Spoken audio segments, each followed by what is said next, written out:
Welcome back, Scruff-tards, to the War Zone. I'm Scruffy, and this is Scruffy Tales. And we're going to be taking a look at some of the frontline hotspots on the 17th of April 2024 down in Ukraine.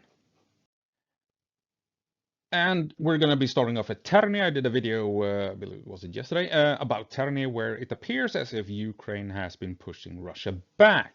And a viewer, EUE073, hinted that a map called Ukraine Control Map was indicating that Russia had indeed been pushed back compared to what we're seeing on the ISW map and the Deepstate map. So I figured I would be using this new map for this video and see what we can gain from it. And so yeah, northern part of Frontline, and here we have the region we're going to be looking at. And so we have Deepstate versus the Ukraine control map. And as you can see, here we have what the Deepstate is saying Russia is in control of. But take a look at Ukraine control map, and they're also listing a bunch of destroyed vehicles and geolocated stuff. They're saying that compared to Deepstate that has Russia over here and Russia over here, the Russians are way back here, so that these valleys are indeed contested. Which one to rely on, who knows? But, I mean, it's yet another map that seems to be indicating that Russia is not pushing as strongly as they have been for a couple of months in this area, and Ukraine is potentially actually outflanking the Russians, pushing them back on the heights, and even potentially having some success down in the valleys fighting in these forest belts.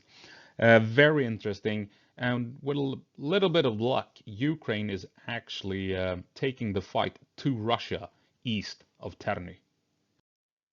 Next stop, we will be taking a look at what's happening at Chasiv Yar.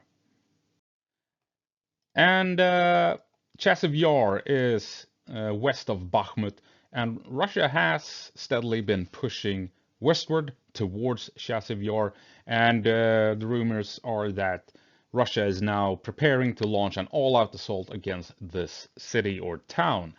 And here we have, they have been steadily moving through Avdiivka, they've been steadily moving through Ivanivske, and pushing westward along these roads, these 3 lanes and valleys, in order to eventually reach Chasiv Yar.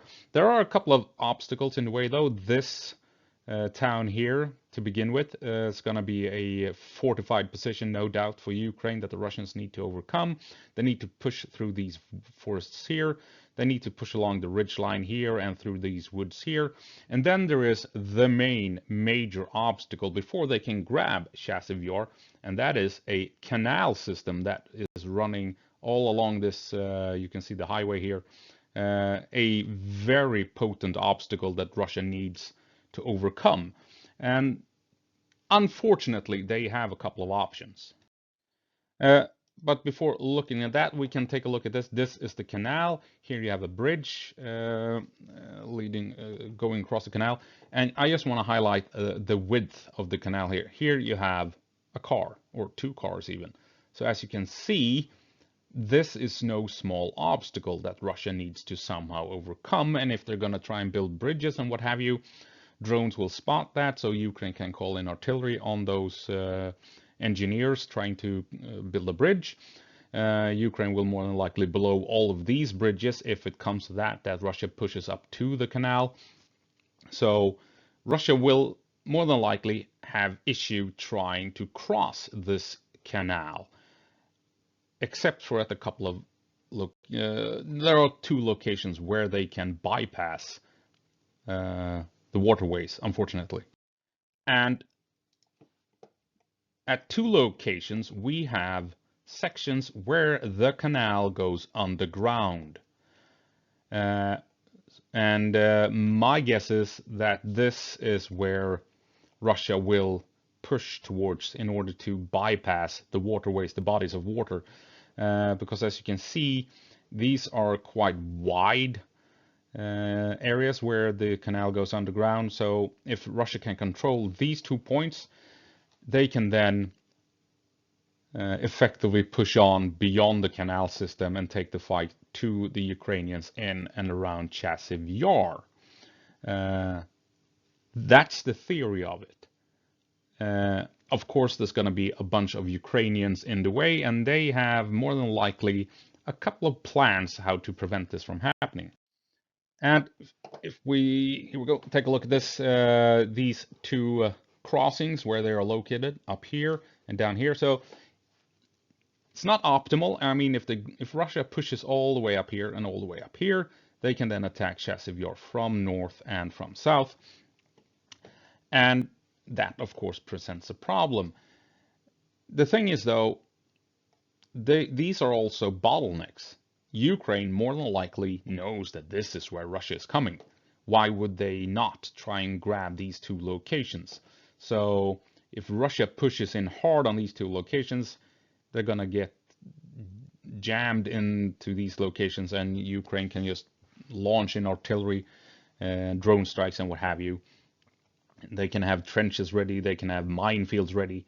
So it's going to be really tough for the Russians trying to push through here, would be my guess. So I think the canal will be the definitive defensive line for Ukraine to defending Chasiv Yar, and these two locations here will be fortified with trenches and minefields in these forested areas. Not to mention, this town here will probably be the anchor point that these two defenses are centered around. So heavy fortifications here, heavy fortifications here, and the same goes down here. So these 3 points will be essential for Russia to grab. And judging by how Russia struggled with the small towns outside of Avdiivka, small towns outside of Kupiansk in north, how will Russia be able to grab this one? This will not be a fight that's over in a week or two. This will probably be another Avdiivka that will be ongoing for months. And then the question is, will Russia reach these two vital locations in the terrain? And what happens then? My guess is that they will run into trouble just like they did at small towns like Stepove and places like that. And if we take a closer look here we have Avdiivka, where we have a bunch of Russians. Here we have one of those two crossings, the southern one. And this is the canal. As you can see, it follows this highway south. This bridge was blown early on, I believe, during the siege of Bakhmut. And I believe it was during those months that this bridge here was blown.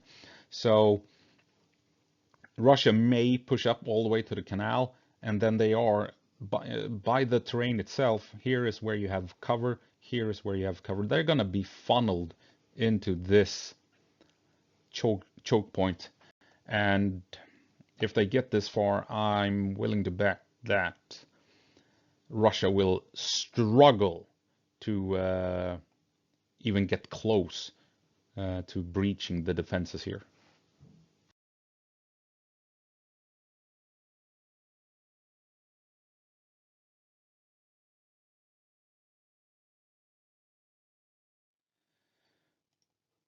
And here we have the front line west of Avdiivka. The Russians have been steadily pushing westward once they grabbed the city of Avdiivka, and then they ran into the prepared defensive line of the Ukrainians along this stream or the river here with an accompanying valley system, I believe. And they got stuck for a couple of weeks, but then they have been pushing pretty steadily down this way, which I kind of predicted that they would. If you take a look at my other videos detailing this section of the front line. And so I believe that this part here would hold. Russia would try and push in up north, but Ukraine would probably give ground down here in order to, falling back with defensive depth until the Russians reach potentially this, the rivers and the bodies of water, dams and what have you along this line here. So this is probably war of attrition on the Ukrainians' part, drawing the Russians in, killing as many as possible, and then holding a firm defensive line along the bodies of water that Russia cannot cross. If Russia gets this far, it could be troublesome for Ukraine, though. It could mean that the Russians have the ability to launch attacks along this supply route here. So maybe there's a road here between these two towns. So maybe this is where Ukraine has set up a final line of defense, drawing the Russians in, and then, you know, making a stand here to protect the town down here and its supply line. Because there aren't that many options for Russia. There's a bridge here, and over here, and over here as well. So Russia can grab this territory, but then after that they will be stuck, just as they have been stuck along this line here. There is one problem though, and like I predicted a couple of weeks ago, Russia will more than likely try and go around this way. And if we take a look at this image here, this is where it's really problematic for Ukraine. This is not part of the plan. This is, I believe, part of the plan. This is not. You have a small town here, a vital town up here with an important railroad station that allows Ukraine to bring in reinforcements and supplies. And from Ochretune, they can then use this road here to send vital support and supplies down this road here to Berdichi. Russia is now, as you can see, pushing this way to cut this supply line, and that leaves only this road down here for Ukraine to supply the front line. And so what Russia is trying to do, they're trying to grab this town, as it appears like I thought they would, and from here they threaten the supply line. From here they threaten the supplies reaching Ochretune and the town itself, and it also gives the Russians the ability to hold this flank and then push in this way and bypass the defenses at Berdichi. And if they manage to go in here, well, then they are in a good spot in trying to make a push for this final supply line here towards Semnivka. So this is where Ukraine needs to hold. Russia has some momentum in this area at the moment, and that is troublesome if you ask me. Down here, this is, I believe, according to plan. Pull back, kill as many Russians as possible as you're falling back, and then hold along the waterways, and Russia can't move on like we're seeing here. But here Russia can bypass all the bodies of water, get in behind. They can cut one supply line, and then they can threaten another one, and they can also threaten this town here, Ochretune, with that vital train station where supplies are coming in from the west. So this town here is crucial to, if you ask me. If Russia pushes in here, and then they can move towards Novo Bakhmutivka, and yeah, this is where Ukraine must hold, and I believe this is where Russia will make a big push if all the rumors of reinforcements are true.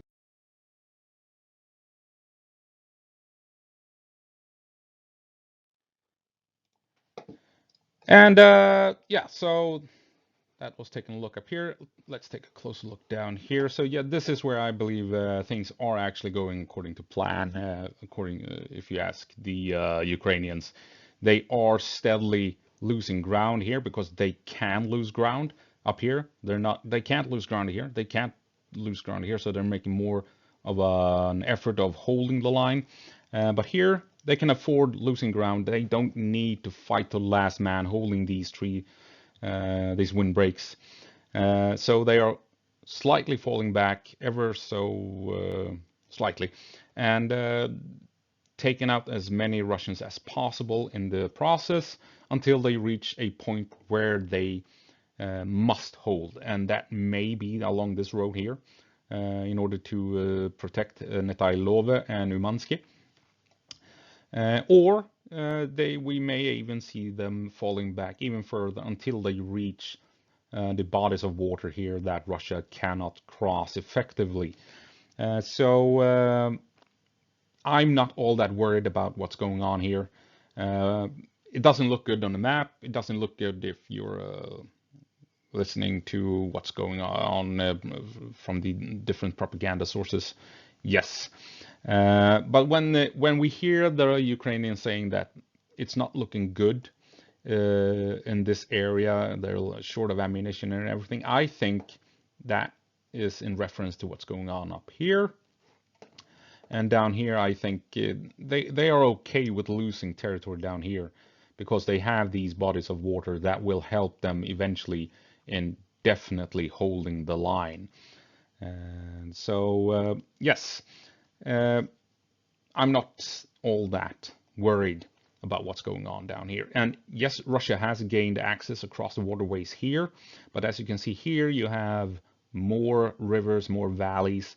So Ukraine could potentially allow Russia to reach all the way out here, maybe take Netailove, but then again, Russia can't get any much further than that unless they bypass down here, but then that will be the next big battle, because as of now, I don't think Ukraine is all that worried about what's going on here, and should Russia make a push here, then they will more than likely be prepared to holding this line here, is my guess.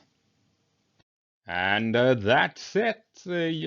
Using a new map, Ukraine control map. You can just Google for it and you'll find it and take a look all you want on your own.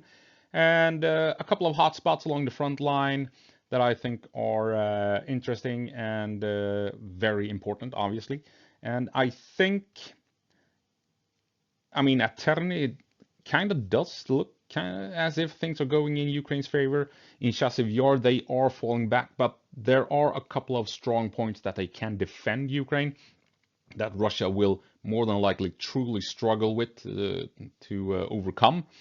And then at outside of Avdiivka, it is worrying, it is troublesome, but the gains Russia has made has by and large more than likely been according to plan, if you ask Ukraine, and they're not all that worried about the big land grabs Russia has succeeded with. It's troublesome that they may bypass the Ukrainian lines at Berdichi, but that is, yes, that is troublesome, but the advances in the south, not so much. That is probably Ukraine just trading ground for an opportunity to take out as many Russians as possible in the process. So, enough rants, enough rambling. That's all I have for you. And as always, go på marsch, Ukraine, and give them hell.